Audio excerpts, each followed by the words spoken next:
আল্লাহর নিষেধকে নিষেধ মেনে চলেছে, আল্লাহর আদেশকে আদেশ মেনে চলেছে, কিন্তু বেশি কিছু করতে পারেনি। কথার দিকে খেয়াল করবেন। আল্লাহর আদেশকে মেনে চলেছে, নামাজ পড়ো, রোজা করো, হজ করো, যাকাত দাও, সত্য কথা বলো, হালাল রুজি খাও, মা বাবার সেবা করো, মেনে চলেছে, কিন্তু বেশি করতে পারেনি। কেমন বেশি? মা বাবাকে প্রত্যেক দিন একটা রসগোল্লা, একদিন, আর একদিন দুটো সেব, আরেকদিন এতটি চানাচুর, আরেকদিন আর কিছু, এরকম করে প্রতিদিন প্রতিদিন মা বাপকে দিতে পারেনি। সপ্তাহে একদিন দিয়েছে, 15 দিনে দিয়েছে, 20 দিনে দিয়েছে অল্প, কিন্তু মা বাপকে নারাজ করতে পারেনি, করেনি। এক। আর একটা লোক মা বাপকে নারাজ করেনি, কিন্তু দিয়েছে খুব। এই সপ্তাহে এই, ওই সপ্তাহে ওই, তারপরে সপ্তাহে এই। মা খালি বলছে, বেটা এতগুলো কেন আনছো আমার জন্য? বলছে, মা খাওয়া, তুমি আব্বাকে দিবা, খাবা। তাহলে আপনি প্রয়োজনের বেশি দিচ্ছেন। এটা একটা লোক। তাহলে দু রকমের লোক হলো। আর একটা লোক ওইখানেই আছে, 65 বছর বয়সের মা, 70 বছর বয়সের বাপ। মায়ের ক্ষমতা নেই যে লকড়ি পেড়ে এনে চুলাতে জাল দিয়ে রান্না করে খেতে পারবে, কিন্তু ওই আঙনাতেই বেটা মাকে ভাত দেয় না, বাবাকে ভাত দেয় না, একই টাইমে খানা খাচ্ছে। মা আর বাবা আঙনাতে বসে বসে পাটের শাক দিয়ে আর এতখানি হয়তো কোনো রকমের কিছু ভর্তা টর্তা সানা জুটেছে তাই খাচ্ছে, আর 10 হাত দূরে বারান্দাতে বসে বেটা নিজের বউকে নিয়ে আর 2টা বাচ্চাকে নিয়ে বসে ট্যাংরার মাছ দিয়ে ভাত খাচ্ছে। তাহলে এও খাচ্ছে, ও খাচ্ছে, দুজনের খাবার ভেতরে তফাৎটা কি? যে তোমার মা বাবার সঙ্গে সম্পর্কটা মা হয় আর তা হয়। এটা তোমার মা নয়, এটা তোমার বাবা নয়। তাহলে আগেকার 2 রকম দেখলেন, আর এবার দেখলেন আর এক রকম। 3 রকমের লোক হয়ে গেল। এই 3 রকমের লোকের মধ্যে শুধু বুঝাবার জন্য বলছি, প্রথম 2 প্রকারের লোকের জন্য দাড়িপাল্লা খাড়ো হবে না, আর এই যে 3rd নম্বরে যেটা বললাম এর জন্য দাড়িপাল্লা খাড়ো হবে। কেন খাড়ো হবে? তো এটা রাসূলুল্লাহ বলেই দিয়েছেন, তোর বাপ হলো জান্নাতের দরজা। যদি বাপকে একটু দুঃখ দিবি, পাল্লাতে আঁচড় পড়ে যাবে। যদি আঁচড়ওয়ালা দরজা তোকে ভালো লাগে তো বাপের গায়ে আঁচড় টান, আর যদি বলে না জান্নাতের দরজা যেন আমার ঝিকঝাক থাকে, তাহলে বাপের গায়ে যেন একটা আঁচড় না পড়ে। যদি মানতে পারো তো মানো, না হয় পা দিয়া সানো। আমি কোনো আজগবি কথা বলিনি, আল্লাহর কসম বলছি, প্রত্যেকটা হাদিস বলছি আপনাকে। আর মার কথা কি বলা হচ্ছে? এক সাহাবী এরকম তাজা এই বড় তরবারি নিয়ে এসে বলছে, রাসূলুল্লাহ যুদ্ধে যাব। ও যুদ্ধ করবা? যে হ্যাঁ। তো বলছে, মা বাবা বেঁচে আছে? আছে বাড়িতে বুড়া মানুষ মা? বলছে আছে। রাসূলুল্লাহ বলছেন, তরবারির ছায়ার তলে জান্নাত না খুঁজে তোমার বুড়ি মায়ের পায়ের তলায় খুঁজে গা, ওখানে জান্নাত আছে। বলেন সুবহানাল্লাহ। তাহলে মার পাওয়ার কতটুকু এটা দেখলেন, বাপের পাওয়ার কতটুকু সেটা দেখলেন। আবার এই লোকটাই যদি কি করে, বাপের সামনে বসে বসে ভাজি খায় আর বাপ যদি টুকুর টুকুর তাকাই, এর জন্য দাড়িপাল্লা খাড়া হবে না তো কার জন্য হবে? জি। আর একটা খেয়াল করুন, উদাহরণ দিচ্ছি আপনাকে। বয়স আমার বুড়া হয়ে গেছে, আর ফল পেকে গেলে লাল হয়ে যায়, তারপরে হট করে পড়ে যায় মেঝেতে। আমি লাল টুকটুকা হয়ে গেছি, এখন পড়বো আমি মেঝেতে। কাজে আমি খারাপ কথা বলবো না, আমার গায়ে যা আছে এখন শুধু রসখানি আছে। আর কি বলছি আপনাকে, কথা শুনুন। আল্লাহ তাআলা বলছেন নামাজ পড়ো। একটা লোক 4 রাকাত জোহরের নামাজ পড়ে চলে গেল, সুন্নাত জি, আচ্ছা আমি তাড়াতাড়ি করছি, এখন সুন্নাত পড়লো না। উল্টা বুঝবেন না, এতটি আলেম আছেন স্টেজে, একটা ভুল কথা বললে সাথে সাথে ওনারা আমাকে বলবেন, পরকার 2 রাকাত সুন্নাত আপনি পড়েননি তো আপনাকে আযাব হবে না, আপনার গুনাহ হবে না, ঠিক আছে? কাল থেকে বলবেন তাহলে পড়বো না বলিয়েন না। আমি মশলাটা বললাম যে এই নামাজ যদি ছুটে যায় আপনার গুনাহ হবে না, কিন্তু 5 ধরা নেকি থেকে বঞ্চিত হয়ে গেলেন, এদিকে তাকাবেন না, খালি সুযোগ দেখছেন। আর একটা লোক আগে 4 রাকাত পড়েছে, ফরজ পড়েছে 4 রাকাত, তারপরে পড়েছে 2 রাকাত, পড়ার পরে মনে তাসাল্লি হয়নি, তখন সে করেছে কি মসজিদে আরও 2 বার দাঁড়িয়ে দাঁড়িয়ে 2 রাকাত করে 4 রাকাত নফল আদায় করেছে, করার পরে বাড়ি এসেছে। একটা একরকম হলো, এটা আর এক রকম হলো। এবার রোজা, 30টা রোজা ফরজ, এই লোকটা রোজা করেছে 30টা, তারপরে ওর সাথে সাথে এরাও করেছে 30টা রোজা। এবার এদেরকে বলা হলো কি, 6টা যদি শাওয়াল মাসের রোজা রেখে নাও তো সারা বছর রোজা রাখার স্বভাব মিলে যায়।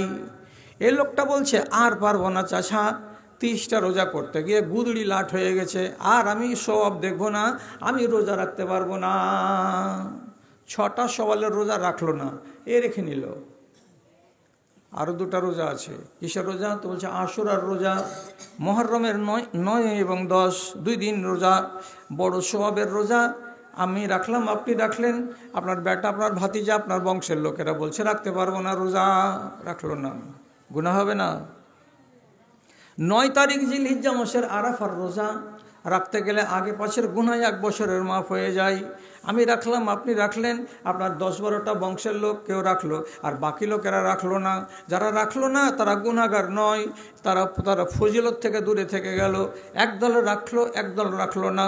আবার নবীজি বলছেন প্রত্যেক সোমবারের দিন এবং প্রত্যেক বৃহস্পতিবারের দিন তোমরা যদি রোজা রাখতে পারো, এটা বড্ড ফজিলতের কাজ। নবীজি প্রত্যেক সোমবার এবং প্রত্যেক বৃহস্পতিবারের দিন নফল রোজা রাখতেন। আপনি পারলেন, আমরা পারলাম না। আর রাসূলুল্লাহ বলছেন প্রত্যেক মাসের 13, 14, 15 এই দিনটিকে বীজের দিন বলা হয়। যারা বীজের 3টা দিনে রোজা রাখে তারা অনেক অনেক অনেক সওয়াবের ভাগীদার হয়। আমি পারলাম, আপনি পারলেন না, আপনি পারলেন, আমি পারলাম না। কয় রকমের লোক হলো? 2 রকমের লোক। এরা একজন ফরজকে মেনে চলছে কিন্তু অতিরিক্ত নফল কিছু করতে পারে না, আর আরেকজন ফরজকেও মেনে চলছে, তার সাথে সাথে নফল যত আছে সবগুলোকেই করে যাচ্ছে। দানে বলুন, সাদকাতে বলুন, রোজা বলুন, আর নামাজ বলুন, আর কিছু বলুন, সবই। তাহলে এরা 2 ক্যাটাগরির লোক। এই যে আল্লাহর বিধিবিধানগুলোকে মেনে চলছে, তাদের ভেতরে 1 নম্বর শর্ত আছে কি, এরা কোনো হারাম কাজে নিজেকে জড়ায় না। চুরিতে নেই, ডাকাতিতে নেই, মদখুরিতে নেই, সুদখুরিতে নেই, ব্যভিচারে নেই, কোনো হারাম কাজে এরা নেই।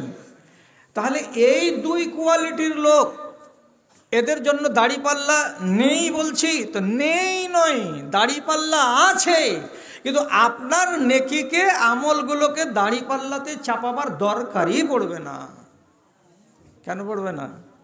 আল্লাহ কোরআনে বলছেন সাউফা ইউহাসাবু হিসাবান ইয়াসীরা। এই সমস্ত মানুষগুলোকে আল্লাহ রাব্বুল আলামিন আগেই হিসাবের ময়দানে আসার আগে, দাঁড়িপাল্লার সামনেই খাড়ো করার আগে আকাশের দিক থেকে প্রথমেই কার্ড ছাড়বেন একগুলো।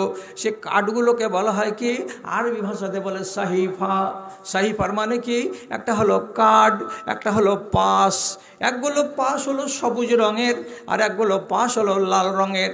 কাগজের মতো কার্ড একটা হাতে আপনি পাবেন। এটা যদি সবুজ হয় তাহলে আপনার ডান হাতে এসে লাগবে, আর এটা যদি লাল হয় আপনার বাম হাতে এসে লাগবে। কিয়ামতের মাঠে প্রত্যেকটা মানুষের কাছে একটা করে পাস থাকবে, একটা করে টিকিট থাকবে। যখন আপনার হাতে ওই কার্ডখানা থাকবে, আপনি এখানে আসবেন আমলকে ওজন করাবার জন্য। আল্লাহ রাব্বুল আলামিন দেখতে পাবেন আমার বান্দার হাতে, ডান হাতে তার সবুজ কার্ড আছে। রাব্বুল আলামিন ওকে বলবেন বাড়ি কোথায়? তো ডহারা। নাম কি? তো আব্দুল সালাম। আল্লাহ তাআলা বলবেন যাও আমার জান্নাতে যাও, বিনা হিসাবে। এটাই হিসাব। আরেকজনকে ডাকছে, নাম কি? মুজিবুর রহমান। বাড়ি কোথায়? উত্তর ডহারা। মুজিবুর রহমান উমুকের বেটা? হ্যাঁ। তোর হাতে তো কার্ড দেখাই যাচ্ছে, লাল কার্ড আছে, এদিকে এসো। বগল চুলকাবে এমনি করে, তার অর্থ ফারা এসাহমা, এমনি করে বগল চুলকাবে। আল্লাহ কাছে ডাকছে। আর হান স্কুল চাষাকে কহিলে যাও, চলে যাও, আমাকে যেতে বললো না, এখানে খাড় হও। কি হবে? আল্লাহ কচা মোল্লামা, একে মাফ করার জন্য এটা হলো দাড়িপাল্লা। দাড়িপাল্লার সম্বন্ধে আল্লাহ তাআলা কি বলেছেন? ফাআম্মা মান সাকালাত মাওয়াজিনুহু ফাহুয়া ফি ঈশাতির রাজিয়া ওয়া আম্মা মান খাফফাত মাওয়াজিনুহু ফাউম্মুহু হাবিয়া ওমা আদরাকা মা হিয়া নারুন হামিয়া। যার পাল্লাটা এমনি করে ওজনে চাপানো হবে, একদিকে নেকি আর একদিকে বদিকে, তো বদির পাল্লাটা যদি ভারী হয়ে যায় কত গ্রাম? মাত্র 250 গ্রাম। 250 গ্রাম নেকি যদি নেকির পাল্লাতে এসে যায়, আর যদি 260 গ্রাম হয়ে যায়, 10 গ্রাম যদি বেশি হয়ে যায়, তাহলে নেকির পাল্লাটা ভারী হয়ে যাবে আর পাপের পাল্লাটা হালকা হয়ে যাবে। তাহলে তো কেল্লাফতে হয়ে যায়, কিন্তু কি হয়েছে? নেকির পাল্লাটা হালকা হয়ে গেছে। কতখানি? তো মাত্র 250 গ্রাম। খালি তাকাবে, কি হয়েছে আল্লাহ, কি হয়েছে? তোর তকদিরে এখন ঝুলে গেছে লাঠি, দেখছিস? নেকির পাল্লা নিচের দিকে না পড়ে উপর দিকে খাড়া হয়ে গেছে, এটা বসে গেছে, মানে আর ওজন বেশি। কতখানি আল্লাহ? 100 গ্রাম। এইটুকুই? আহ, হায় হায় হায় হায় হায়। উফ, মরবার 15 দিন আগে সেদিন জমশেদজাদা কহিলে হরিশ্চন্দ্রপুরের ওখান করে জি গড়গড়ি হাটে, চলো রে নলটা পড়ে লিগা। আমি ঝাড়া কুঞ্জি তুমি পড়ো গা, আমি দেখছি পরে। এই যে দেখছি পরে কহে চলে এলাম, তার পড়া হলো না। সে যদি 4 রাকাত নামাজ সেদিন মেরে দিতাম, তো আজকে কি 100 গ্রামের ঘাটতি পড়তো আমার রে। হায় হায় হায় হায় হায় রে, কি করলাম রে? অল্পের জন্য ফাঁড়া কেটে গেল আমার রে। অল্প টল্প নয়, এখন জাহান্নামে যেতে হবে, সোজা সোজা কথা। হিসাবটা এই করা আছে, তোকে কোরআনে এর আগে বলে দেওয়া হয়েছে। তোর অনেক তোর বাপ চাচারা এই সূরাটা পড়েছে, ও আম্মা মান খাফাত মাওয়াজিনুহু ফাউমুহু হাবিয়া। কেন জানা নাই এটা সূরা? অনেক লোকের যে হাবিয়া জানা নাই। হাবিয়া মানে কি? হাবিয়া জাহান্নাম, হাবিয়া দোজখ। হাবিয়া তো যেতে হবে ওজন হালকা হয়ে যেতে গেলে, তুই তো জানিস। এখন যা জাহান্নামে যেতে। আচ্ছা থামেন থামেন, আল্লাহ কি করবি? কইছে একটু ভিক চাইতে যাব। ও ভিক চাইতে যাবি? ধান নিবি নাই, চাল নিবি নাই, কিসের ভিক নিবি? এই যে শর্ট পড়েছে তারই ভিক্ষা চাইতে যাবে। খুঁজে খুঁজে খুঁজে খুঁজে খুঁজে খুঁজে একবারে ওই সকালবেলায় খুঁজতে লেগে 6 ঘন্টা পরে ইট ভাটার কাছে দেখছে ওর মা লাইনে খাড়িয়ে আছে। মা গে, তুই তো আর মা, তোর নাম তো সুলতানা। কি কইছিস? কইছে 100 গ্রাম নেকি কমে গেছে কে মা? তুই যে তাহাজ্জুদ পড়া মানুষ, তোর তো নেকির শেষ নেই। আমি তো চোখে দেখেছি তোর পাহাড় লেগেছিল নেকির। তো এখান থেকে যদি তুই এতটি তুলে দিয়ে দিস মা, তো কিচ্ছু হবে না তোর। আমাকে দিয়ে দে, তোর বেটা আমি ফেঁসে গেছি, মাত্র এতটি নেকি লাগবে মা। মা খালি একবার এমনি করে দেখো, এমনি করে দেখো, টাউরি লাগা হয় ওদিকে। কার বেটা তুই? উঠে তোর বাড়ি। আমি তোর কে? কখন তুই বেটা? কে বললো আমি মা? মা মা বলে নিজেকে চেনারই দেবে না। শেষের বেলায় চুলকাতে চুলকাতে ওখান থেকে আমরা দেখেন বাপুর কাছে যাই, তাহলে বাপুকে খুঁজে বাহির করতে লাগবে ফের 4 ঘন্টা। বাপুকে যে বলছে, বাজান তুমি তো ভালো মানুষ ছিলে, মাদ্রাসার সেক্রেটারি, মসজিদের তুমি ক্যাশিয়ার, তোমার মতো আমানতদার কে ছিল? তোমার তো নেকি অনেক, আমাকে এতটি দিয়ে দিলে কোন ক্ষতি হয়ে যাবে? এখানে সে ভিক চাইছে। তো কতটি লোকের কাছে ভিক চাইবে? যে মৌলানার ভিদেকা তাকান, ইয়াউমা ইয়াফিরুল মারউ মিন আখিহি ওয়া উম্মিহি ওয়া আবিহি ওয়া সাহিবাতিহি ওয়া বানিহি লিকুল্লি ইমরিইন ইয়াউমাইযিন শানুন ইউগনিহি। বেটার কাছে যাবে, বেটা বাপকে চিনবে না। স্ত্রীর কাছে যাবে, স্ত্রী বলবে এখান থেকে দূরে হোটলি না ঝাঁটার বাড়ি মান্নু, কিসের ভিক চাইতে এসেছিস সেখানে? মা বলবে চিনি না তোকে, না না এখানে পাওয়া যাবে না। বাপ বলবে আমি তোকে চিনি না। একটা ভাই দুনিয়াতে এত পেয়ারা জিনিস, ভাইয়ের কাছে যেয়ে বলবে ভাই একটু যদি দিতিক তো লাভ হতো। ভাই বলবে ভাই আমি চিনি না। 5টা দরবারে গেল, কোনো দরবারে ভিক্ষা মিলল না। খালি হাত খালি হাত, খালি ঝোলা নিয়ে মজলুম হয়ে রব্বুল আলামিনের কাছে ফিরে আসবে। আল্লাহ তাআলা বলবেন হালাত কি রে বান্দা? আল্লাহ কেউ দেয়নি, দেয়নি, তো এবার কী হবে আমার? তোর কতটি ঘাটতি পড়েছে? বলছে এতটি মাত্র মাওলা। আল্লাহ রাব্বুল আলামিন বলছেন তোকে 2 ঘন্টার জন্য জাহান্নামে যেতে হবে। দুঃখের সীমা থাকে না যে যখন এই কথাটা পড়ি আর বলি আমি, যে কিয়ামতের দিন এক একগুলো লোককে কাউকে মাত্র 3 ঘন্টার জন্য জাহান্নামে যেতে হবে, কাউকে 5 ঘন্টার জন্য জাহান্নামে যেতে হবে, কাউকে 1 বেলার জন্য জাহান্নামে যেতে হবে, কাউকে 1 দিনের জন্য জাহান্নামে যেতে হবে, কাউকে 1টা মাসের জন্য জাহান্নামে যেতে হবে, কাউকে 1 বছরের জন্য জাহান্নামে যেতে হবে, কাউকে 20 বছর 30 বছরের জন্য জাহান্নামে যেতে হবে। আবার কোনো মানুষ দুনিয়াতে এমনও আছে যাকে অনাদি অনন্তকাল ধরে জাহান্নামের আগুনে জ্বলতে হবে। আবার কিছু মানুষ আছে এমন, আল্লাহ রাব্বুল আলামিন তাকে একটা জায়গাতে নিয়ে গিয়ে খাড়ো করে দেবেন। এটা একটা নয়, দুটা নয়, কত শত হাজার হাজার মানুষ হবে। তাকে ওই জায়গায় চুপচাপ খাড়ো করে দিয়ে বলবেন, আল্লাহ তাআলা এখানে দাঁড়িয়ে থাকো, যতদিন তোমার পাপগুলো কমে না যাবে, ক্ষয় না হয়ে যাবে, ততদিন পর্যন্ত তোমাকে খাড়ো করে রাখা হবে। একদিকে পাবে জাহান্নামের মজা, আর একদিকে পাবে জান্নাতের মজা। জায়গাটার নাম হলো আরাফ। জায়গাটার নাম আরাফ। এখানে খাড়ো থাকো। আমি এটা কোনগুলো লোক? যখন দাড়ি পাল্লা খাড়ো করা গেল, তো দেখা যাচ্ছে কি দাড়ি পাল্লাটা একেবারে সমান সমান। যদি 10 মণ হয়ে থাকে নেকি, তো 10 মণ হয়ে আছে পাপ। একটাও 1 ইঞ্চি 19-20 নয়, পাপ এবং পুণ্য সব সমান হয়ে আছে এই অভাগার। তখন এইরকম অভাগাকে রব্বুল আলামিন বলবেন, আরাফের উপরে দাঁড়িয়ে থাকো। থেকে 7 দিন পরে, 8 দিন পরে যখন তোমার খেসারত হয়ে যাবে, তখন রব্বুল আলামিন এই লোকটাকে আরাফের মতো জায়গা থেকে টেনে নিজের জান্নাতে তার ঠাঁই করে দেবেন। কতটি লোক হলো, কত রকমের লোক হলো। তাহলে ইমানের যারা দুনিয়াতে ফকির হবে, কাঙ্গাল হবে, তাকে হাসরের ময়দানে ভিক্ষা চাইতে হবে। তা আপনি ভিক্ষুক কেন সাজবেন কিয়ামতের দিন? এমন কাজ কেন করবেন? আমি যেটা মশলা বলি লোককে, এটাই বলি, নামাজ যদি একটু কম করো তো ফরজ জীবনে ছাড়িও না, রোজা যদি একটু কম করো তো রমজানটিকে ছাড়িও না, ভালো কাজ যদি বেশি করতে না পারো তো যেইটুকু করবা ওইটুকুই করো, কিন্তু পাপের কাজে যেও না।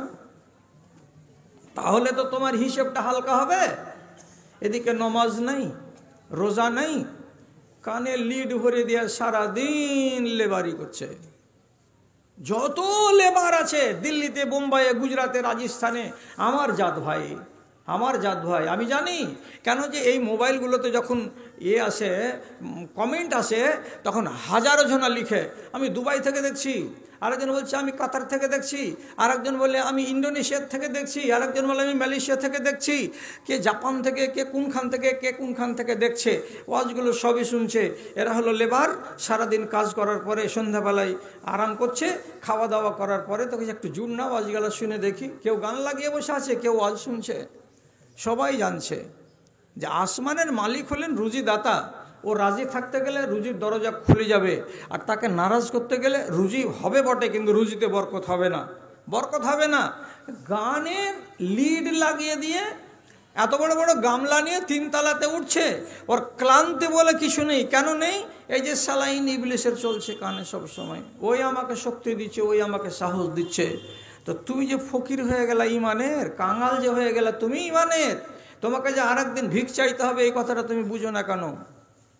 আপনাদের মধ্যে এমন লোক আছে যারা হারাম কাজকে হারাম বলে দূরে থাকতে চেষ্টা করে না, আর নেকির বেলা ঠন। আপনি একটা কথা বুঝেন, যদি মানুষ 3খানা প্রশ্নকে মগজের প্রথম সারিতে রাখে, তাহলে ওই মানুষটা কোনোদিন পাপী হবে না। এত বড় কথা জি, এত বড় কথা। 3খানা কথা যদি আপনার মগজের প্রথম দিকে থাকে, তার মানে কি একদম হেড জায়গাতে, হেডলাইন আপনি রেখেছেন, সব সময় সজাগ আছেন আপনি 3টা কথার উপরে, তাহলে আপনার দ্বারাই পাপ হবে না। কেন হবে না? 3টা কথা কি? আপনি ছিলেন কোথায়, এখানে কে আপনাকে আনলো, তারপরে কোথায় যেতে হবে। হলো কথা। কোথায় ছিলাম, এখানে কেন এলাম, আবার এখান থেকে কোথায় যেতে হবে। 3খানা কথাকে যদি জাগ্রত করে না রাখেন, আপনার ভেতরটা ভালো হবে না। আর 3খানা কথাকে যদি জাগ্রত করে রাখতে পারেন, তাহলে পরে আপনি সব সময় ইমানদার হয়ে বাঁচতে পারবেন, এতে কোনো সন্দেহ নাই। 3খানা কথা কোন ভারী হলো? কোথায় ছিলাম?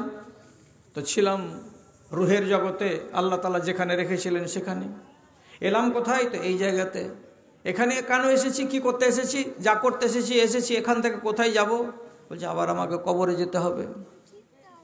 তাহলে তিনখানা জিনিস আমি আমার মগজে হেফাজত করে যদি রাখি, তাহলে পরে আমার সব সময় রাস্তাটা পরিষ্কার থাকবে। দেখো, এখানে আমার থাকার জায়গা নয়, তাহলে আমার জায়গাতে যেতে হবে। যেতে যখন হবে, যে রেহাই যখন নাই, তো তাহলে পরে আমাকে ওই জায়গার জন্য একটুখানি প্রস্তুতি গ্রহণ করা দরকার। এটা ঠিক কিনা? যে এই আমি যে এখানে ছিলাম না, এখানে এলাম, কদিন থাকবো? তো 60 বছর থাকবো, তারপরে কোথায় যাব? বলছে আবার তোমাকে অন্য জায়গায় চলে যেতে হবে। তাহলে এটাই আমাদের নসিবে রব্বুল আলামিন লিখে রেখেছেন। আমাদের সবার কপালে রব্বুল আলামিন এই কথাটা লিখে রেখেছেন যে তিনখানা কথা আমাকে সব সময় জিন্দা রাখতে হবে আমার মগজে। জি হ্যাঁ, এলে কেন হেথা যেতে হবে কোথা, কেউ তো ভাবে না বসে। এলে কেন হেথা যেতে হবে কোথা, কেউ তো ভাবে না বসে। খাওয়া আর দাওয়া, চাওয়া আর পাওয়া, মাতাল দুনিয়া রসে, এরা মাতাল দুনিয়া রসে। সুমতি এদের ফিরাও দয়াময়, সুমতি এদের ফিরাও দয়াময়। মিল দাও কথাও কাজে, হৃদয় ভরে দাও ইমানি আলোতে। সাজায়ে নতুন সাজে, সাজায়ে নতুন সাজে। জাগ্রত রাখবে আপনাকে সব সময়। এইটা জায়গা আমার নয়। যদি আমার হতো তাহলে আমার বাপ কেন কবরে গেল? আমাকে আগে এই জালসাতে ডেকে আনতো কে? সর্বপ্রথম এই গ্রামের কোন লোকটা আমাকে ডেকে আনতো? আপনারা ওর নামটা জানেন, সবাই চেনেন ওকে, নামটা আব্দুল গফুর। ও আছে আজকে? ও তো নাই। এখানে বাড়ি ছিল, নাম কি ভুল বলছি আমি? আছেন? ওনাকে দেখতে পাই না, কে যেন বলেছে যে উনি নেই। তাহলে এইরকম আরো তো মানুষ আছেন এই গ্রামে, যে গত বছর ছিলেন, এই বছর নেই। তাহলে আপনি এটা ভাবতে পারলেন না যে আমার বাপ নেই কেন, আমার মা নেই কেন, আমার দাদা নেই কেন? তো বোঝা যাচ্ছে এই জায়গাটা আমাদের নিজের জায়গা নয়।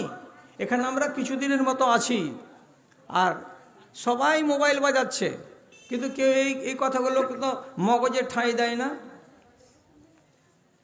একটা ছোট ছেলে কাওয়ালি গাইছে, এ দুনিয়া কিরায়া কা ঘর হ্যায়, এ দুনিয়া কিরায়ে কা ঘর হ্যায়, এক দিন না এক দিন ছোড়না পড়েগা। বলবেন, এই মোবাইলটাকে বলবেন সকালবেলায় যে দুনিয়া কিরায়ে কা ঘর হ্যায়, ভাড়ার ঘর, কয়দিন আছো তারপরে ছেড়ে চলে যেতে হবে। তা আমি জানছি, জানার পরে যে ভুলে যাচ্ছি, তার মানে হলো এই যে আমার এই কথাটা খেয়ালে নাই। খেয়াল থাকলে কি আর এই দুর্গতিটা হতো আমার ইমানের? দয়া করে কথাটাকে বুঝুন, ঠান্ডা মাথাতে বুঝুন। আল্লাহ রাব্বুল আলামিন নিজে বলছেন, ওয়া ইজ্জতি, আমার ইজ্জতের কসম। রব্বুল আলামিন বলছেন দুনিয়াতে কোনো জিনিসের কসম আমি খেলাম না, আমি আমার ইজ্জতের কসম খেয়ে বলছি, লা আজমাউ আলা উম্মতি আলা আব্দি খাউফাইনে ও আমানাইনে।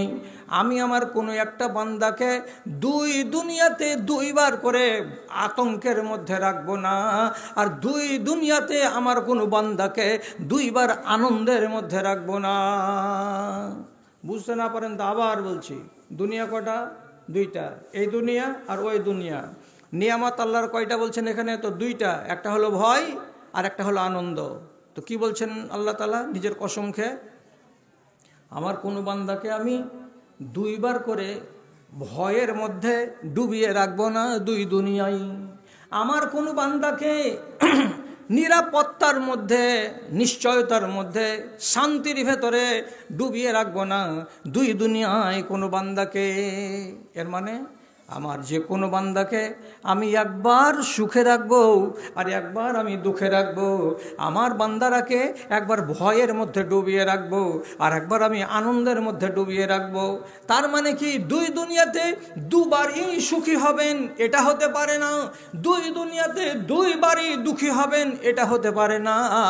একবার এক দুনিয়ায় যদি দুঃখী হন, আর এক দুনিয়ায় আপনাকে সুখী হতে হবে। আর এই দুনিয়ায় যদি আপনি সুখী হয়ে যান, তাহলে ওই দুনিয়ায় আপনাকে দুঃখী হতে হবে। আল্লাহ রাব্বুল আলামিন বলছেন দুঃখে আর সুখে দুই দুনিয়ার সঙ্গে ভাগ করে রেখেছি, একবার একটা আর একবার আর একটা, তোমাকেও নিতে হবে আমাকেও নিতে হবে। এখন বলুন আপনি কোনটা নেবেন? এই দুনিয়াতে যদি সুখ নেন তাহলে ওই দুনিয়ায় কি হবে? দুঃখ। এই দুনিয়ায় যদি দুঃখ নেন তাহলে ওই দুনিয়ায় কি হবে? সুখ। মানেন কথাটা, এটা হাদিসের কথা বলছি। আল্লাহ তাআলা নিজে কসম খেয়ে বলছেন আমি দুনিয়াতেই কাউকে দুঃখী করে রাখবো না, আর দুই দুনিয়াতে আমি সুখী করে কাউকে রাখবো না। বুঝতে পারলাম না মৌলানা, ভালো করে খুলে বলেন সুখ কোনখানে আছে? সুখ আছে ফজর আযান হলো, আসসালাতু খায়রুম মিনান নাওম। কথা বলুন। ডিসেম্বর মাসের 25 তারিখের কনকনে শীতের রাত্রিতে রাত্রি 4:30টার সময় 5টার সময় আজান পড়ে গেল। গরম ল্যাপখানা ছাড়তে গেলে মজা লাগে না কষ্ট লাগে? কষ্ট লাগে। এই কষ্টটা আপনাকে লাগলো, আপনি যদি বলেন হ্যাঁ করতে পারবো না, হ্যাঁ ল্যাপচাপা ভালো করে মুখকে ঢেকে দিলেন, দেওয়ার পরে কটকটা করে চারিদিক থেকে চেপে দিয়ে বললেন আমারে নিন করে খুব নিন দিলেন, উঠতে পারলেন না কেন? কষ্ট। এই কষ্টটাকে আপনি কষ্টই মানলেন যে আমি পারবো না উঠতে। তাহলে এই দুনিয়াতে আপনি কষ্ট মানতে পারলেন না, সুখকে কবুল করে নিলেন। কিয়ামতের দিন আল্লাহ তাআলা বলছেন কি, ও বান্দা দুনিয়াতে তুমি সুখ করেছিলা, এখন তোমার ভাগে কি আছে বলো তো বান্দা? ওয়াজ যে শুনেছিলা বুঝেছিলা কি মাথা, বলো তো কি তোমার ভাগে আছে? দুনিয়ায় সুখ করে নিয়েছো, এখন তোমাকে দুঃখ করতে হবে। কেমন দুঃখ যে আল্লাহ, ফজরের টাইমে তোমাকে বিছান ছাড়াতে পারিনি, ঠান্ডা পানি দিয়ে তোমাকে ওযু করাতে পারিনি। কেন? তোমার কষ্ট হচ্ছিল জানে, কষ্ট তুমি স্বীকার করনি, আনন্দকে স্বীকার করে নিয়েছো। তোমার ভাগের আনন্দ ভোগ করা হয়ে গেছে, আজকে তোমাকে কষ্ট স্বীকার করতে হবে। রব্বুল আলামিন তাকে ঠাঁই দেখিয়ে দিয়ে বলবেন যাও লাল ঘরে। কে ঝামেলা হচ্ছে বুঝতে, কষ্ট লাগছে বুঝতে। এখানে যদি দুঃখকে আপনি দুঃখ মনে না করেন, হ্যাঁ এই দুঃখ কি আছে, দুঃখকে যদি দুঃখ মনে না করেন, কষ্টকে যদি কষ্ট মনে না করেন, তাহলে আপনার কপালে সুখ ওখানে লেখা আছে। আর ইকবাল বলছেন কথাটা, खुदी को कर बुलंद इतना कि हर तकदीर से पहले खुदा बंदा से खुद पूछे बता तेरी रजा क्या है। এমন করে নিজের জানটার উপরে তুমি আল্লাহর বিধানকে চাপাও, চাপাও, এমন করে চাপাও যখনই তোমার মনের উল্টো হবে তখন মনে মনে ভাববা, উল্টো যদি হয় মনটাতে যদি কষ্ট হয়, কিয়ামতের দিন আল্লাহ রাব্বুল আলামিন আমাকে কষ্ট দেবেন না আনন্দ দেবেন, এটা ওয়াদা করে রেখেছেন। এই বলে দুনিয়ার কষ্টকে যদি স্বীকার করে নিতে পারেন, কিয়ামতের দিন আল্লাহ রাব্বুল আলামিন আপনাকে ডেকে বলবেন বান্দারে হিসাব দিতে হবে না, হিসাবের জন্য তোকে আমি ডাকিনি। কোনটা ঘর তোকে লাগবে, তোর বিল্ডিংয়ের রং কেমন হবে, সেটা 10 তলা হবে না 20 তলা হবে, সেটা এয়ার কন্ডিশন হবে না নন এয়ার কন্ডিশন হবে, তুমি শুধু মুখ দিয়ে বলো তোমার জন্য তোমার জিনিসটাকে আমি আল্লাহ রেডি করে রেখেছি। তুমি আমার কাছে চাইতে আসবে না, আমি আল্লাহ তোমার কাছে যাব। বানাও না, বানাও। চৈত্র মাসের খরার দিন, চৈত্র মাসের খরার দিন তাপমাত্রা যখন 42 ডিগ্রি সেলসিয়াস, এত গরম আমাদের দেশে চলে, সেই টাইমের কথা বলছি। একটা মা, এর বাড়ি হচ্ছে ডহারা, ও যাবে কোথায়? তো মিশ্রপাড়া। কার বাড়ি? তো মায়ের বাড়ি। তো নমাজ পড়া মেয়ে লোক, এখন এখান থেকে হাঁটতে হাঁটতে যে যাবে, তো গরম বলে বেটা ছেলে গেঞ্জিও গায়ে দেয় না, লুঙ্গিটা আলতা পাল্তা করে গায়ে দেয় পরে, তো তারা তো পারবে না। এবার কি করলো বেচারি, মার বাড়ি যাবে, একটা ছেলে কোলে একটা ছেলে আহিড়া, ওকে নিয়ে আর একটা পুঁটলা নিয়ে কতটি জিনিস চাপিয়ে আছে, নিচে একটা সায়া আছে, তার উপরে শাড়ি আছে, তার উপরে এখানে ব্লাউজ আছে, ব্লাউজের উপরে এই অংশটাতে আবার শাড়ি আছে, শাড়ির উপর একটা ওড়না আছে, আর ওড়নার উপর আর একটা কালো বোরকা চাপানো আছে। এতটাই জিনিস গায়ে দিয়ে ওই মেয়ে ছেলেটি হাঁটছে চলে যাচ্ছে, হাঁটছে চলে যাচ্ছে। আল্লাহজি মরে গেলাম গরমে, আল্লাহজি মরে গেলাম গরমে। মায়ের বাড়ি গিয়ে তাড়াতাড়ি ঘরের ভেতরে গিয়ে কাপড়গুলোকে যখন নামাচ্ছে, তো ব্লাউজটা দেখা যাচ্ছে মনে হচ্ছে পানিতে ভেজানো আছে, কত গরম তাকে লেগেছিল।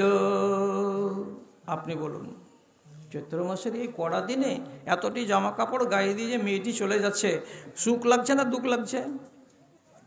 মেয়েটাকে সুখ লাগলো না দুঃখ লাগলো? দুঃখ লাগলো। এই দুঃখে কি আছে তার? দুনিয়ার দুঃখটাকে কষ্টটাকে হজম করতে পেরেছো, কিয়ামতের দিন তোমার কপালে আফের দুঃখ আসবে? এরকম ভাগ করেননি আল্লাহ তাআলা। আল্লাহ তাআলা ভাগ করেই দিয়েছেন, তোমার হাতে আছে তুমি সুখটা কোথায় চাও, এই দুনিয়ায় না ওই দুনিয়ায়। যদি সুখ এখানে নেবে ওখানে পস্তাবে, আর এখানে যদি পস্তাবে ওইখানে তোমাকে হাসতে হবে। এই দুনিয়ার দুঃখে আছে, এই দুনিয়ার দুঃখে আছে ওই দুনিয়ার আলো। দুঃখে যারা হার মানে না তাদের হবে ভালো রে, তাদের হবে ভালো। আল্লাহ ধরে ধন্য হরে, আল্লাহ ধরে ধন্য হরে, জীবন কর সফল। তুই দুনিয়াতে মানুষ হয়ে কেন এলি বল? তোর আমলে যা আভাস মিলে যাবি রসার তল রে, যাবি রসার তল। শ্রেষ্ঠ হয়ে জন্ম লয়ে লজ্জা নেই যে তোরে, ভণ্ডামিতে মন পেতেছিস ইমান নেই তোর ঘরে রে, ইমান নেই তোর ঘরে। রোজ হাসরের কঠিন দিনে খাটবে না তোর ছল। তুই দুনিয়াতে মানুষ হয়ে কেন এলি বল? তোর আমলে যা আভাস মিলে যাবি রসার তল রে, যাবি রসার তল। প্রত্যেকটা মানুষকে বলছি, কিয়ামতের দিন আপনাকে যেন ভিক চাইতে যেতে না হয়, তার জন্য সেইরকম মানসিকতা তৈরি করুন। আপনাকে আমি এটাও বলে দিলাম, তিনই ক্যাটাগরির মুসলমান। একগুলো হলো কি হাই কোয়ালিটির মমিন, তারাকে বলা হয় মুসলিহিন। আর একগুলো হলো কি মিডিল ক্যাটাগরির মমিন, তারাকে প্লেন ভাষায় বলা হয় মুমিনিন। আর তারপরে আরেকটা ক্যাটাগরি, তারাকে বলা হয় মুসলিমিন। আপনি মুসলমান হয়ে আল্লাহর ওয়াস্তে মরিয়েন না, আপনি মুমিন হয়ে মরেন। মুসলিম কার নাম? নমাজও পড়ব, চুরিও করব, এর নাম হলো মুসলমান। মুসলমান কার নাম? রমজানের রোজাও রাখবো, আর যদি 20 মনে 1 মন ওষুধ বাইর করতে হয় তাহলে আমি নিজে মুখ লুকিয়ে বাড়ির ভেতরে ঢুকে যাব। 10 কেজি দিতে বলবো রাখালটাকে, কৃষকটাকে 10 কেজি গলির কুঠিটাতে রেখে দে রে। আর দিয়ে যদি আপনি আল্লাহর হকটাকে আদায় না করেন তো আপনি মুমিন নন, আপনি মুসলমান। আপনি যদি নিজের বেটাগুলোকে জমি লিখে দেন আর বেটিগুলোকে বাদ দিয়ে দেন, অথচ নমাজের বেলায় পহেলা নম্বর সারিতে দাঁড়িয়ে আপনি কোনোদিন একামত ছাড়েন না, আপনি মুমিন নন, আপনি মুসলমান। এর মানে কি? পাপও করবে, নেকিও করবে, অন্যায়ও করবে, ন্যায়ও করবে, ভালোও করবে, মন্দও করবে। এই লোকটা কি? মুসলমান। মুসলমান। এখন আপনি নমাজও পড়া লোক, আপনি নমাজও পড়ছেন, আর এত বড় শানদার মসজিদের ওযুখানাতে এসে মুখ থেকে খাইনি বের করে ওযুখানাতে ফেলছেন। মুসলমান। মুসলমান। আপনার বাড়িওয়ালি খুব নামাজি, নামাজ পড়ে, আর খালি বিয়ে বাড়িতে যদি ভোজ পায় এলাই একটা, আর গলার হার কয় ভরির আছে আমি দেখলি বলে দেবো যে হ্যাঁ 3 ভরি আছে। তাহলে গলার হারটা কতদূর পর্যন্ত ঝুলছে? আমি কেন বলতে পারলাম যে তোমার গলার হার এত বড়, এত ওজনের? এই জন্য যে তোমার গলার হারের সাইজ তুমি খুলে রেখেছো।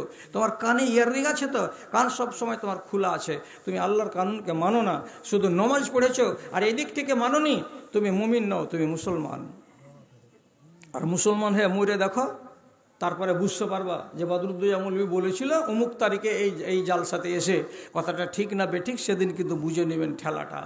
আমি সব সময় বলি দুনিয়ার মুসলমানকে, মুসলমান হয়ে মরতে হবে না, মুসলমানের সাথে আপনাকে ঈমান নিয়ে মুমিন হয়ে মরতে হবে। মুমিন কোনটার নাম? কাকে বলে মুমিন? রাসূলুল্লাহ যেটা পরিচয় দিয়েছেন সেটাই মানেন, তাছাড়া অন্য কোনো জিনিস আপনাকে মানতে আমি বাধ্য করব না। নবীজি বলছেন আল মুমিনুনা হাইয়িনুনা লাইয়িনুনা কাল ইবলিল আনিফে। মুমিন কাকে বলা হয়? আল্লাহর কানুনের সামনে যে লোকটা নিজেকে নত করে দেয়। এক, যে লোকটা আল্লাহর বিধিবিধানের সামনে হুজ্জতি করে না, কায়েমনে কথাটাকে মেনে নেয়।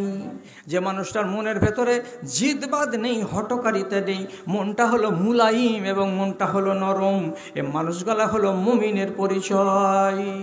কেমন? রাসূলুল্লাহ বলছেন একটা উট 3 কুইন্টাল ওজনের, তার মালিক তাকে সামলাবার জন্য তার নাকেটাকে ছাদা করে দেয়, আর দেওয়ার পরে ওই নাকের ভেতরে একটা কড়া লাগিয়ে দেয়, আর কড়াটাকে লাগিয়ে দেওয়ার পরে ওতে একটা লম্বা 7 হাতের সুতো বেঁধে দেয়। সেই সুতোটা দিয়ে একটা নাবালক বাচ্চা ওই উটটাকে টেনে নিয়ে বেড়ায়। উটের ওজন কত? 3 কুইন্টাল। যে ওকে নিয়ে বেড়ায় তার ওজন কত?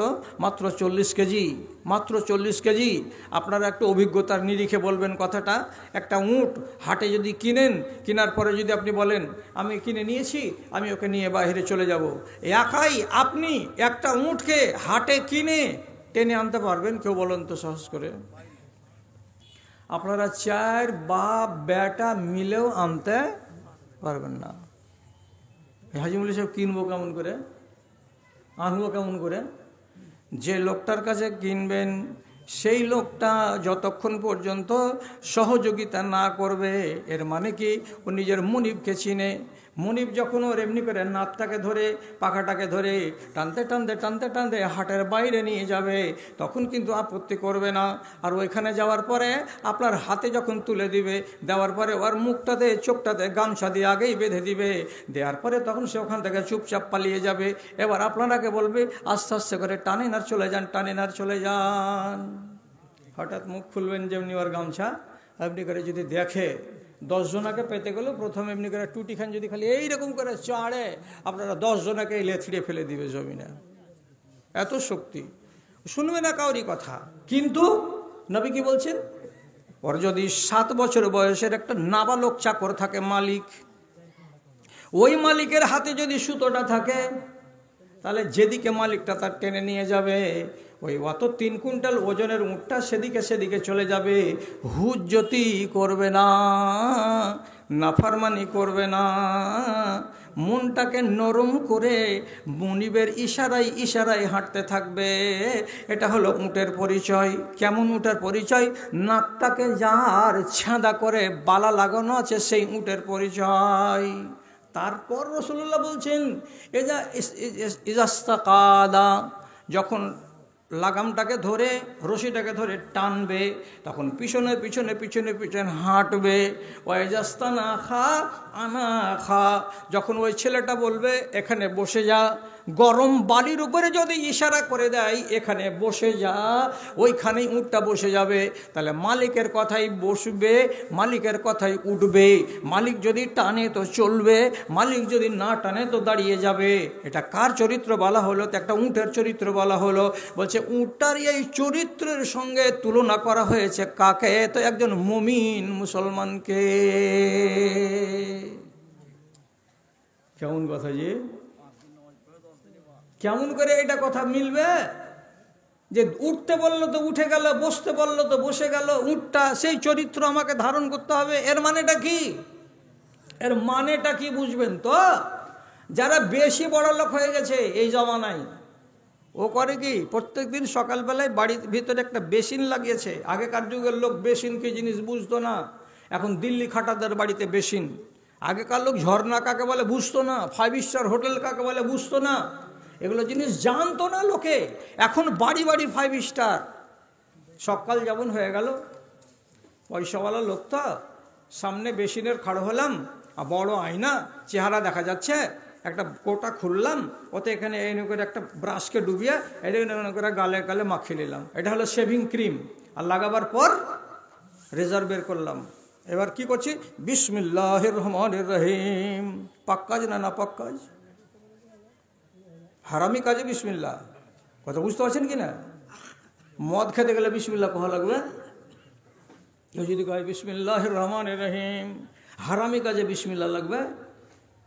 বিসমিল্লাহির রহমানির রহিম রেজার চালাবে। এবার তো রেজারটা চালাবার আগে আল্লাহ রাব্বুল আলামিন বলছেন, নবী বলছেন, এর লোকটা ভালো করে বুঝতো মুমিন কাকে বলা হয়।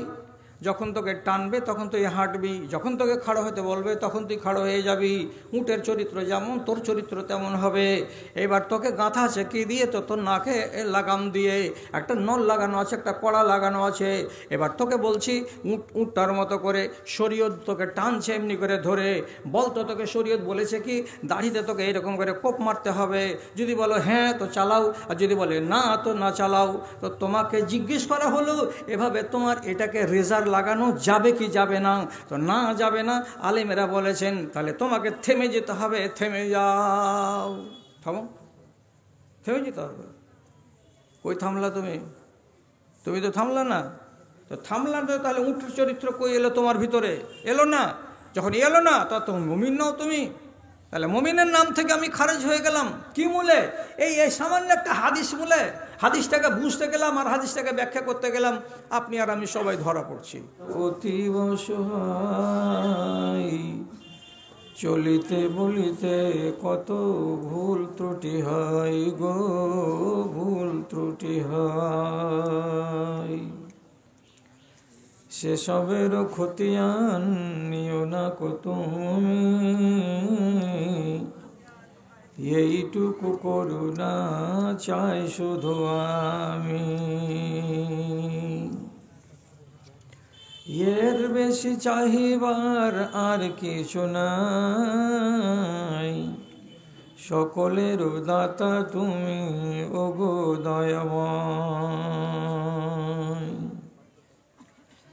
সাধ্যের বাহিরে কোনো ঝামেলা দিও না, আপদে বিপদে মোরে কভু ফেলিও না, তুমি কভু ফেলিও না। দয়া করে সব গুনাহ মাফ করে দিও,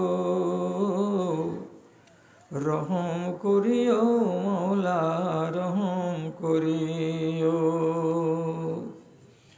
তোমার দয়ায় যেন পার পেয়ে যাই, সকলের দাতা তুমি ওগো দয়াময়। এতটুকু কৃপা যেন মোর প্রতি হয়। মাননীয় সভাপতি সাহেব, সমবেত এই গ্রাম তথা পার্শ্ববর্তী অন্যান্য গ্রাম থেকে আগত দিন দরদি, জ্ঞান পিপাসু, ইসলাম দরদি ভাই ও বন্ধুরা, তথা আড়ালে পর্দার মধ্যে অবস্থানকারী আমার স্নেহের মা ও বোনেরা, আল্লাহ রাব্বুল আলামিনের শুকরগুজারি করছি। কিছুদিন পর আবার আপনাদের সামনে আসার আজকে সুযোগ হয়েছে। আপনাদের উদ্যোগ দেখে, উদ্যম দেখে ভালো লাগলো। আগে যা দেখেছি তাই আছে। আপনাদের ডানে বামের এদিক ওদিকের মন্দ হাওয়াগুলো এখনো ডহারা গ্রামের মানুষকে বিষাক্ত করতে পারেনি। তবে একটু গন্ডগোল, একটু ঠকমক হওয়া 10 জন লোক থাকলে স্বাভাবিক কথা, বাদবাকি সব ভালো। আমি এখন আপনাদের সামনে রাত 11:15টার সময় কথা আরম্ভ করলাম। যদি ডরে ভয়ে বলছি 11:15 পর্যন্ত থাকেন তাহলে 1 ঘন্টা হবে। আর এইখানে সময় যদি আমার সঙ্গে থাকেন আপনারা, তাহলে আগে যেভাবে আপনাদের গুণ গেয়েছি ঠিক সেভাবেই গুণ গাইব। আর যদি দেখেন যে ময়দানে আমাকে রেখে দিয়ে সব বাড়ির পানে রাস্তা নিলেন, তাহলে আর কিছু বলার থাকবে না। আমি যে আয়াতটা আপনাদের সামনে পড়লাম, সেই আয়াতটাকে সামনে করে কিছু জরুরি কথা আপনাদের সামনে রাখতে যাচ্ছি। সেটা হলো এই, আল্লাহ রাব্বুল আলামিন বলছেন, পৃথিবীতে যারা মুমিন মানুষ তাদের একটা পরিচয় আছে। কি পরিচয় আছে? তো সেটা কোরআন নিজেই বলছে। যখন আল্লাহ কিংবা তার রাসূল কোনো একজনকে ডাকবে বা কোনো গ্রামের লোককে ডাকবে, 10 জনকে 20 জনকে ডাকবে, কোনো কারণে ডাকবে, কোনো কথার জন্য ডাকবে, তো সে যেন এই কথাটাকে শোনার মন নিয়ে, মানসিকতা নিয়ে নিজেকে তৈরি করে। হ্যাঁ, কি বলছেন আল্লাহ বলুন, কি বলছেন আল্লাহ রাসূল বলুন। তো আল্লাহ কিছু কথা বলবেন বা রাসূলুল্লাহ কোনো কথা আপনাকে শোনাবেন, তো যে কথাগুলো আল্লাহ তাআলা বা আল্লাহ রাসূল বলবেন সেগুলো তো অবশ্যই আমার কল্যাণের জন্যই বলবেন। আমার অকল্যাণের জন্য আল্লাহ রাব্বুল আলামিন কখনো কথা বলবেন না এবং রাসূলুল্লাহও বলবেন না। তাহলে সেই কথাটার প্রতি আমার প্রথমে এইরকম ভাবনা তৈরি হবে যে আমাকে আল্লাহ এবং তার রাসূল কোনো একটা ভালো কথা শোনাবেন যেটা আমার কাজে আসবে, আমার মঙ্গল হবে বলে। তো যখন শুনবেন, কানে শোনা যখন হয়ে যাবে, তখন আপনাকে পরিচয় দিতে হবে কি বলে, আপনার কথা শুনলাম, মনে বুঝালাম, মনে ধরলাম, তারপরে এইবার বলছি আমি, হে আল্লাহ আপনাকে এবং হে রাসূল আপনাকে। কি বলছি? এটা হলো পরিচয়। এবার সামি'না ওয়া আতা'না, যা বললেন সেটাকে কান দিয়ে ভালো করে শুনলাম, ওয়া আতা'না, সেটাকে মেনে নিলাম, গ্রহণ করে নিলাম। যা বললেন তার উল্টো করব না, যেটা বললেন সেটা কথাই মেনে চলব, যেভাবে বললেন সেভাবেই মেনে চলব, আপনার কথার উল্টো আমরা করব না। তখন আল্লাহ তাআলা বলছেন, যখন আমার কথাতে, আমার ডাকে সাড়া দিলে, কথাটাকে শুনলে, শোনার পরে এবার কথা দিলে কি, যে হ্যাঁ মানলাম আর শুনলাম, তো তোমাদের এই ভালো স্বভাবটাকে দেখে আমি এবার আল্লাহ তাআলা আর একটা কথা বলছি, তা কি, উলাইকা হুমুল মুফলিহুন, তোমরাই হলে কল্যাণকামী, তোমরাই হলে নাজাত প্রাপ্ত, তোমরাই হলে কামিয়াব, তোমরা সফল। তাহলে তিনটা কথা এখানে হলো। আল্লাহ এবং তার রাসূল যখন আপনাকে ডাকবেন কোনো কথার জন্য, সেটাকে আপনি শুনবেন। শোনার পরে যদি আপনি স্বীকৃতি দিতে পারেন, মেনে নিলাম, কথাটা গ্রহণ করে নিলাম, তাহলে 3 নম্বর জিনিস আমি সাথে সাথে পাচ্ছি আল্লাহর পক্ষ থেকে, কি, যে আমাকে তালিকাভুক্ত করা হলো কাদের, যারা কল্যাণ পাওয়া দল তাদের, এবং যারা কামিয়াব, যারা সফল কাম তাদের। এবার আপনি কি এটা ভেবে বসে আছেন যে আজকে নতুন করে আল্লাহ তাআলা কোনো কথা আমাদের নামে বলে পাঠিয়েছেন? তো এই মৌলভী সাহেবের কানে খবর এসেছে, তখন মৌলভী সাহেব আমাদের ডহরা গ্রামের লোককে বলতে এসেছে। নতুন কথা নাই, যতটি কথা আছে সমস্তটি পুরাতন কথা, এবং এর উপরে আর নতুন করে আল্লাহর এবং আল্লাহর রাসূলের কোনো কথা আসবে না। সেই কথাগুলোই আপনাকে একটুখানি দোহরাবো। এবার এই প্রসঙ্গে বলতে গিয়ে শুধু কি করছি, ধনীকে, আপনি বলবেন যার গলিতে একটা ট্রাক্টর আছে সে ধনী। আপনাকে জিজ্ঞেস করলাম, আপনার নজরে ধনীকে, যে একটা ভাটার মালিক। আপনাকে জিজ্ঞেস করলাম ধনীকে, যে লোকটা 90,000 টাকা মাস সরকারি চাকরিতে টাকা পায়। এইগুলোকে আপনি ধনী বললেন। এবার যেটা সঠিক কথা, যেটা সত্য কথা, যদি ট্রাক্টরওয়ালা, 100 বিঘা জমির মালিক, ভাটার মালিক, 5খানা গাড়ি, ট্রাক্টরের মালিক, ট্রাকের মালিক, এরা যদি ধনী হতো, তো তাহলে পরে আল্লাহ রাব্বুল আলামিন দুনিয়াতে গায়র মুসলিমদেরকে ধন দিয়ে রেখেছেন। গায়র মুসলিম মানে অমুসলিম, যারা ইসলামকে মানে না, তাদের কাছেও কোটি কোটি টাকা আছে, হাজার হাজার গাড়ি বাড়ি আছে। তাহলে এরা হলো খুব ধনী। তো যদি ধনী হয় এই দুনিয়ায়, তাহলে ওই দুনিয়াতেও ধনী থাকবে। আর যদি ধনীগুলোকে ওই দুনিয়াতে ভিক্ষার হাত পাততে হয়, তাহলে সে ধনী কিসের? তাহলে আসল ধনীটা কে? রাসূলুল্লাহ বলছেন, কথাটাকে ওজন করবেন একটু। কি বলে? ওয়াইনাল ঈমানা ওয়াইনাল্লাহা ইউতিল ঈমানা লিমান ইউহিব্বুহু। পৃথিবীতে যেই মানুষটার কাছে আল্লাহর দেওয়া দ্বীন এবং আল্লাহর দেওয়া ঈমান আছে, সেই ঈমান যার হৃদয়ে আছে ওই মানুষটা হলো সবচাইতে বড় ধনী, আর ওই মানুষটা হলো আল্লাহর সবচাইতে প্রিয়। ওকে রব্বুল আলামিন অত্যন্ত বেশি ভালোবাসেন। সে লোকটার যদি গাড়ি না থাকে, বাড়ি না থাকে, সে যদি পিডাব্লিউর মাটিতে বসবাস করে, তা দেখার বিষয় নয়। তার কাছে ঈমানটা বলিষ্ঠ হয়ে আছে, এটাই হলো দেখার। এ হলো ধনী লোক। এবার আপনি নিজে নিজে ভেবে দেখুন তো, ঈমানের ধন কার কার কাছে আছে?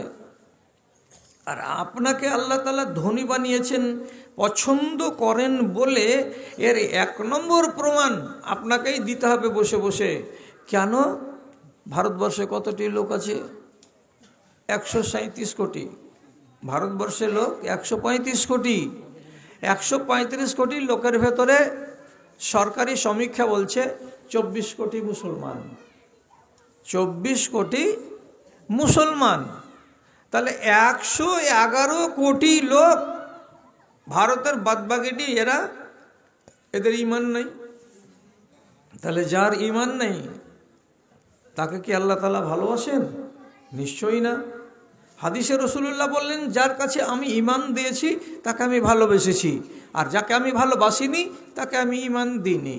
কথা পরিষ্কার। তাহলে এই দেশেরই মাটিতে 1,26,000-এর কাছাকাছি লোক, এরা যদি কি হয়, আল্লাহকে পছন্দ না করে, আল্লাহকে আল্লাহ বলে না মানে, ওয়াহদাহু লা শারীককে বিশ্বাস না করে, আর আমরা এই 24 কোটি লোক যদি মেনে থাকি, তো তাহলে রব্বুল আলামিনের নবীর ফয়সালা অনুযায়ী আমি হলাম ধনী লোক।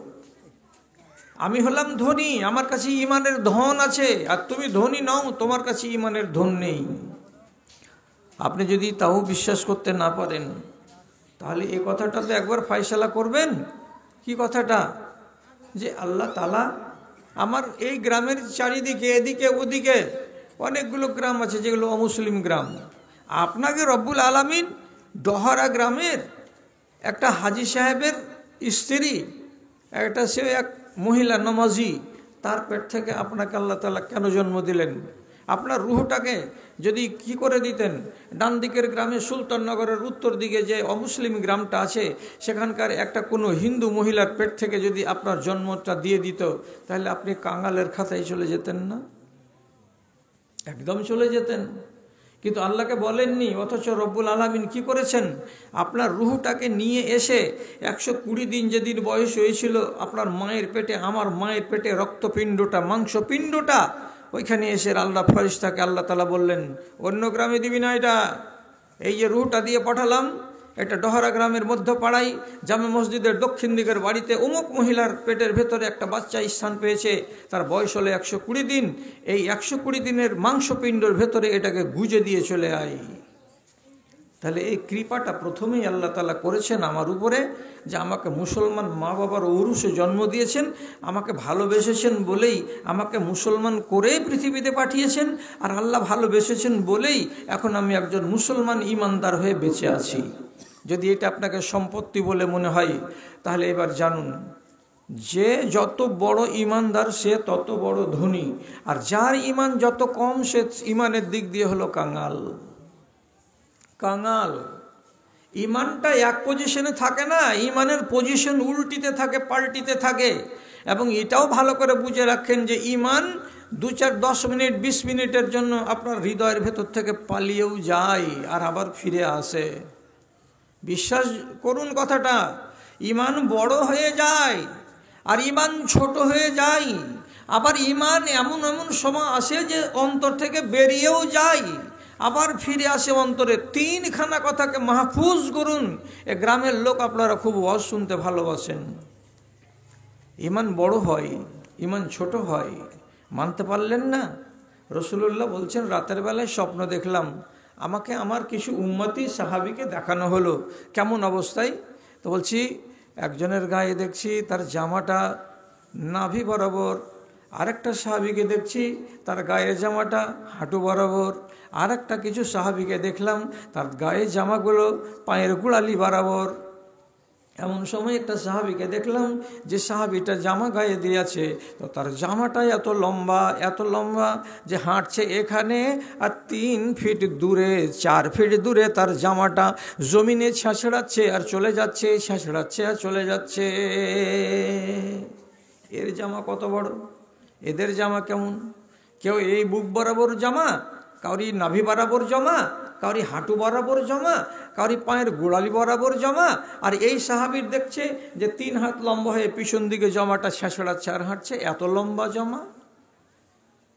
রাসূলকে জিজ্ঞেস করা হলো, ফামাযা আউয়ালতাহু ইয়া রাসূলুল্লাহ, এটার মানে কি, এটার ব্যাখ্যাটা কি? নবীজি বললেন, এটা হলো ঈমান। আমার সাহাবীদের ভেতরে আল্লাহ রাব্বুল আলামিন কাউকে এমন ঈমান দান করেছেন যেটা সাইজে ছোট, কাউকে এমন ঈমান দান করেছেন যেটা হাঁটু বরাবর, কাউকে এমন দান করেছেন আল্লাহ তাআলা অধিক পরিমাণে ঈমান। যেমন জামাটা লম্বা ছেঁচড়াই, তেমনি তার কাছে অধিক পরিমাণের ঈমান আছে। এই লম্বা ঈমানদারটাকে তো রাসূলুল্লাহ বললেন, এটা হলেন আমার উম্মতের উমার। উমারের ঈমান কত মজবুত আর কত লম্বা চওড়া। তাহলে ঈমান কমও হয়, ঈমান বেশিও হয়। ঈমান বেরিয়েও যায় হৃদয় থেকে আপনার 10 মিনিটের জন্য, 20 মিনিটের জন্য। কখন? যেমন একটা উদাহরণ দিচ্ছি আপনাকে। নবীজি বলছেন, ইজা জানাল আব্দ খারাজা মিনহুল ঈমান। যখন কোনো একটা বান্দির সঙ্গে নাজায়েজভাবে হারাম উপায়ে কোনো আমের বাগানে, কোনো পার্কের, কোনো ঝুপড়ির ভেতরে গিয়ে কিংবা কোনো নির্জন জায়গাতে গিয়ে মিলিত হয় এবং তারা শারীরিক সম্পর্ক কায়েম করে, তো যখনই একটা নর একটা নারীর সঙ্গে এভাবে অবৈধভাবে মিলিত হয়, তাদের দুজনেরই ঈমান অন্তর থেকে বেরিয়ে যায়। কেমন হয়ে বেরিয়ে যায়? ওদের দুজনেরই সামনে মাথার উপরে মেঘ যেমন উড়ে উড়ে বেড়ায়, ওই রকম তাদের ঈমান উড়ে উড়ে তাদের সামনে সামনে বেড়ায়। আর ওখান থেকে আওয়াজ দিয়ে বলে, ওরে নাদান, ওরে নালায়েক, যতক্ষণ পর্যন্ত পাপের কাজ থেকে উঠে না আসবি ততক্ষণ পর্যন্ত তোর বুকে আমি আসব না। চিন্তা করলেন, যদি পাপের কাজে 20 মিনিট সময় নষ্ট করে, তাহলে 20 মিনিট তার হৃদয়ে ঈমান নেই। এবার এখান থেকে দুজন ভিন্ন হয়ে বাড়ির দিকে আসছে, তো পবিত্র হওয়ার আগে তাকে যদি ধরুন সাপে কামড়ে নিল, ইলেকট্রিকের শর্ট মেরে দিল, তাকে কাউরি বেড়াতে তার লাগানো ছিল, সে যদি মরে যায়, ওই অবস্থায় যদি মরে যায়, খালি ঈমানে চলে গেল দুনিয়া থেকে। ঈমান চলেও যায়, তাহলে এটাকে বাড়াতে হয়, এটাকে কমাতে হয়, বাড়া কমা হয়, এটা মনে আপনাকে রাখতে হবে। তাহলে যারা যত ঈমানের কম ভোল্টেজওয়ালা হবে তার হলো কাঙাল। আর যেই কাঙাল হবে, রাগ করিয়েন না, গাড়ি বাড়ির মালিক হন না কেন, কিয়ামতের দিন ভিক চাইতে হবে। দুনিয়াতে যত বড় আপনি জালেমের বাড়িতে যান, কৃপণের বাড়িতে যান, 2 টাকা না দিলেও 1 টাকা দেবে, বা 8 আনা দেবে, বা 5 টাকা না দিতে গেলেও 1 টাকা দেবে। যে যতই বড় পাষাণ হৃদয়ের লোক হোক না কেন, খালি হাতে আপনাকে ঘুরাবে না। কিন্তু কিয়ামতের দিন আল্লাহর কসম খেয়ে বলছি, ভিক চাইতে যাবেন তো একটাও দরবারে যে ভিক পাবেন না, ভিক দিবে না কেউ। আপনি বলবেন, আজব কথা, আমাদের গ্রামে এতটি মৌলবি আছে, কেউ জীবনে এমন কথা বলেনি, আর আপনি আজকে বলছেন কিয়ামতের দিন ভিক চাইতে হবে। বলেননি ওটা কথা নয়, খেয়ালে রাখেননি, আপনি খেয়ালে রাখেননি।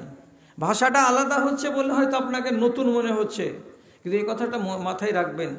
কিয়ামতের দিন আল্লাহ রাব্বুল আলামিন 2 প্রকারের লোকের জন্য দাড়িপাল্লা খাড়ো করবেন না, আর 1 প্রকারের লোকের জন্য দাড়িপাল্লা খাড়ো করবেন। দাড়িপাল্লা কেন খাড়ো হবে? আপনার নেকি এবং পাপকে ওজন করার জন্য খাড়ো হবে। আর তাহলে এখানে কয় প্রকারের লোক হলো? 3 প্রকারের লোক হলো। 2 প্রকারের লোকের জন্য দাড়িপাল্লা খাড়ো করা হবে না, মানে থাকবে দাড়িপাল্লা, কিন্তু আমলকে চাপানো হবে না, দরকারই পড়বে না। আর 1 প্রকার লোকের জন্য দাড়িপাল্লা আছে, দরকার পড়বে, চাপানো হবে। ওটা কারা? যারা